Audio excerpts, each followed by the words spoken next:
कल्पना कीजिए कि आपके पास दुनिया की सबसे सुरक्षित तिजोरी की चाबी है। इसके अंदर सोना नहीं है, न ही नकदी है। इसमें सिर्फ कागज के कुछ टुकड़े हैं जिन्हें पूरी दुनिया सोने से भी बेहतर मानती है।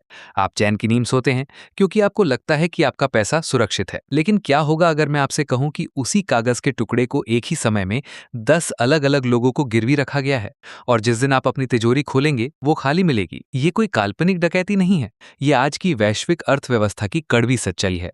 हम एक ऐसे संकट की ओर बढ़ रहे हैं जिसे दुनिया के बड़े बैंक देख तो पा रहे हैं, लेकिन उसका जिक्र करने से डरते हैं। इसे कहते हैं द कोलैटरल शॉर्टेज। जब हम पैसे की बात करते हैं तो हम अक्सर नोटों या डिजिटल बैलेंस के बारे में सोचते हैं, लेकिन बड़े वित्तीय संस्थानों के लिए असली पैसा कोलैटरल यानी गिरवी रखी जाने वाली संपत्ति है। इसमें सबसे ऊपर आता है अमेरिकी ट्रेजरी बॉन्ड। इसे दुनिया का सबसे सुरक्षित सेफ मनी माना जाता है। सिस्टम सरल होना चाहिए था। अगर बैंक ए को बैंक बी से उधार चाहिए तो वो बदले में ये सुरक्षित बॉन्ड्स देता है। एक हाथ दे, दूसरे हाथ ले।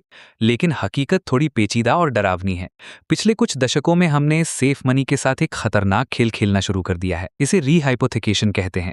आसान भाषा में कहें तो एक ही सिक्योरिटी को बार बार लोन लेने के लिए इस्तेमाल करना। ये वैसा ही है जैसे आप अपना घर बैंक के पास गिरवी रखें और बैंक उसी घर को आगे किसी और के पास गिरवी रख दे और वो तीसरा व्यक्ति उसे चौथे को। कागज पर सब कुछ ठीक दिखता है, हर कोई अमीर महसूस कर रहा है, लेकिन असलियत में संपत्ति एक ही है और दावेदार 10। अब सवाल यह है कि ये अभी क्यों मायने रखता है?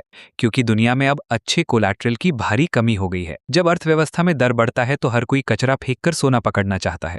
हर बैंक चाहता है कि उसके पास सबसे सुरक्षित बॉन्ड्स हों। लेकिन जैसे जैसे केंद्रीय बैंक अपनी बैलेंस शीट कम कर रहे हैं और ब्याज दरें बदल रही हैं, मार्केट से ये सेफ मनी गायब होता जा रहा है। जब सिस्टम में पर्याप्त कोलैटरल नहीं होता तो लेंडिंग रुक जाती है। जब लेंडिंग रुकती है तो लिक्विडिटी का दम घुटने लगता है और जब लिक्विडिटी मलती है तो पूरा सिस्टम एक ताश के पत्तों के घर की तरह ढहने लगता है। ये विडंबना ही है, हम सुरक्षित महसूस करने के लिए जिस चीज पर सबसे ज्यादा भरोसा करते हैं उसकी कमी ही सबसे बड़ा खतरा बन गई है। गणित बहुत सीधा और क्रूर है। वैश्विक कर्ज बढ़ रहा है, लेकिन उस कर्ज को सपोर्ट करने वाली क्वालिटी एसेट्स उस गति से नहीं बढ़ रही हैं। इसे एक म्यूजिकल चेयर के खेल की तरह समझे। संगीत बज रहा है, सब नाच रहे हैं।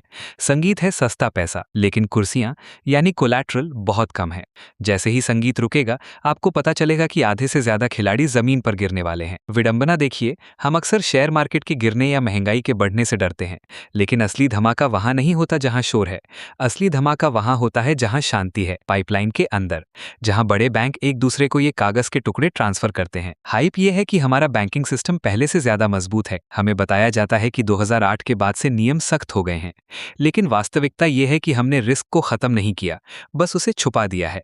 शैडो बैंकिंग के अंधेरे कोनों ने ये कोलैटरल का खेल आज भी उसी तीव्रता से जारी है। जब मार्केट में सब कुछ ठीक होता है तो कोई नहीं पूछता कि एक ही बॉन्ड कितनी बार इस्तेमाल हुआ है, लेकिन जैसे ही भरोसा टूटता है हर कोई अपनी असली संपत्ति वापस मांगता है और तब पता चलता है कि तिजोरी में रखे वो कागज के टुकड़े सिर्फ एक वादे के सिवा और कुछ नहीं थे। तो क्या आपका पैसा सुरक्षित है? शायद आपका बैंक बैलेंस सुरक्षित दिखे, लेकिन जिस सिस्टम पर वो बैलेंस टिका है वो एक ऐसी मशीन की तरह काम कर रहा है जिसके पास ईंधन कम है और घर्षण ज्यादा। हम एक ऐसे मोड़ पर हैं जहां सेफ मनी अब उतना सुरक्षित नहीं रहा जितना हम मानते थे। कमी नोटों की नहीं है, कमी उस भरोसे की है जो इन कागजों को मूल्यवान बनाता था। अगर कल सुबह दुनिया के सारे दावेदार एक साथ अपनी संपत्ति मांगने आ जाएं, तो क्या सिस्टम के पास उन्हें देने के लिए पर्याप्त कुर्सियां होंगी? जवाब शायद हम सबको पता है, लेकिन हम बस संगीत के रुकने का इंतजार कर रहे हैं। सोचिए, जब अगली बार आप अपनी सुरक्षित बचत को देखेंगे तो क्या आप वाकई वो देख रहे हैं जो वहां मौजूद है, या सिर्फ एक लंबी लाइन का आखिरी टोकन आपके हाथ में है? ऐसे और भी फाइनेंस रिलेटेड नॉलेज जानने के लिए वेल्दी अजीत चैनल को सब्सक्राइब करें, वीडियो को लाइक करें, कमेंट में बताएं कि आपको इसमें कौन सा पॉइंट अच्छा लगा और कौन सा खराब। मिलते हैं अगले वीडियो में।